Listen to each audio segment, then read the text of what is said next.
Ayan na sila. Ang 10 malulusog na biik ni Kate na naman.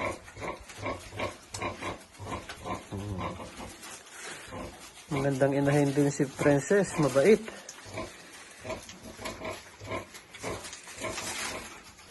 Lulusog. Mga mulis.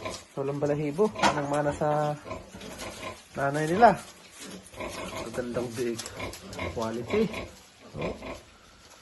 Pinaturokan ko na agad ng iron. Pinapunta ko na, tinawagan ko si Ray kaninang madaling araw. Para walang sakit-sakit. Biglang sigla sila oh, namula agad sila oh. Ba talaga pag yung iron ang naiturok agad? Buhay na buhay yung dugo nila.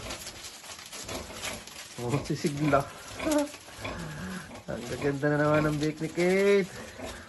Mayaman na si Kate. Ang dami niya ng baboy. Sana all.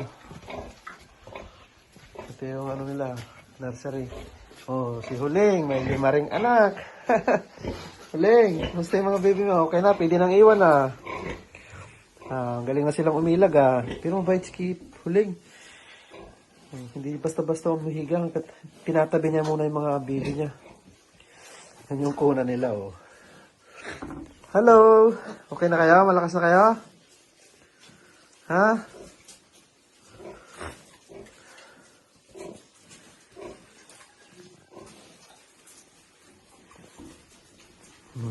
Kinikis niya niyo. Lima. Ito naman yung anak ni Jinky. Yung lalaki na. Oh, 10. So, siya ng mga baboy talaga. Anong nasabi mong baboy? Ayan na, baboy. Dami. Lusog. Pero usog. Hello.